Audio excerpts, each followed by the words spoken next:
it confirms the resilience and the importance and attractiveness of the Nigerian economy. Nigerian economy today, you'll struggle to find another economy that has a greater absorptive capacity. Population in excess of 160 million, growing at about 2%, and members of ECOWAS sub-region, which provides greater access to market. So today we import sugar. It shouldn't be so. And what this does is to establish that fact that we have the ability to not only produce sugar, but compete and export sugar to the world market. So we thank Flour Mill for recognizing the potential and the capable leadership, national leadership under President Muhammadu Buhari that is providing the platform for investors to do this. Your Excellency, what are your thoughts and expectations regarding the performance of the project that we're here to commission today? What do you expect from it? My expectation is that from the 3,000 hectares they are currently cultivating, their model is to produce 10,000. But given the demand for sugar in the Nigerian economy, I expect them to be doing 100,000 in the next few years. The land is there. The agronomic practices have improved. The market is there. Labor supply is competitive with that around the world. The financial sector is investing. The capital inflow into Nigeria is growing, so access to capital is growing. So all the right combination of factors that will make this an operation 20 times greater than it is intended are there. And we want flour mills to embrace that opportunity. Your Excellency, do you think, we've been here for the last 24 hours, we've taken a drive a couple of times, yes, more than a couple around the townships and some villages. Yes. Do you feel that in terms of community, corporate social responsibilities, that private companies and the governments of states in the north should partner and do more to provide direct benefits to the communities? Well, I think it makes commercial sense. But more important than that is that companies that engage or incorporate local communities into their model increase their welcome, goodwill value, and in fact provide more security for their investment. Because this company, Flour Mills Sunti Sugar Plant, is going to be producing sugar, and for that you need sugar cane.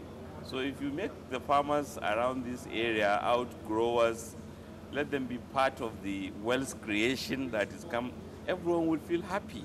And because they are wealthy, they can do a lot of things for themselves, courtesy of the investment. And the company will have more community acceptance. And in fact, that is a greater discharge of corporate social responsibility than the occasional gift to a football club or to primary school. But even that is also an important, and I believe governments and companies should work together to ensure that the greatest benefit is derived, but more in terms of getting companies to incorporate local communities into their business model.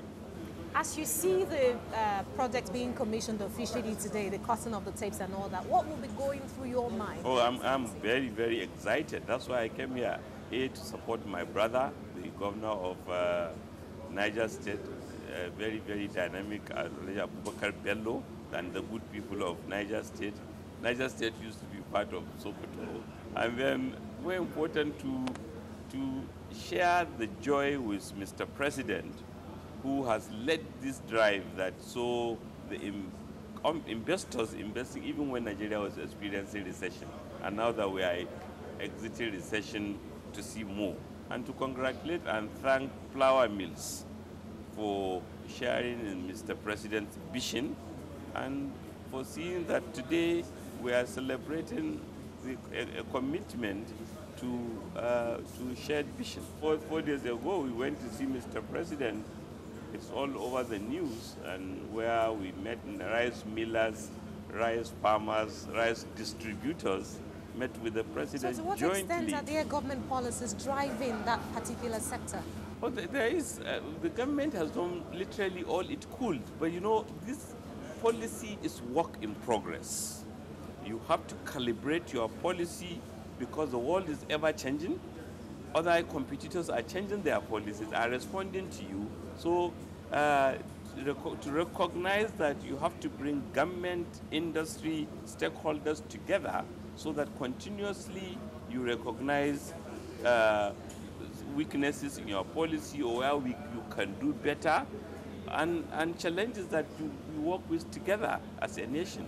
So, because the nation has been pushing the diversification agenda over the past couple of years, I could say so now, and when you look at the numbers and the figures on paper, we're still driven by oil.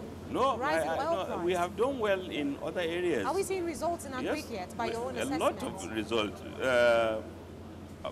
About 18 months ago, Nigeria slumped into recession. But even while we are witnessing recession, companies are investing in rice milling.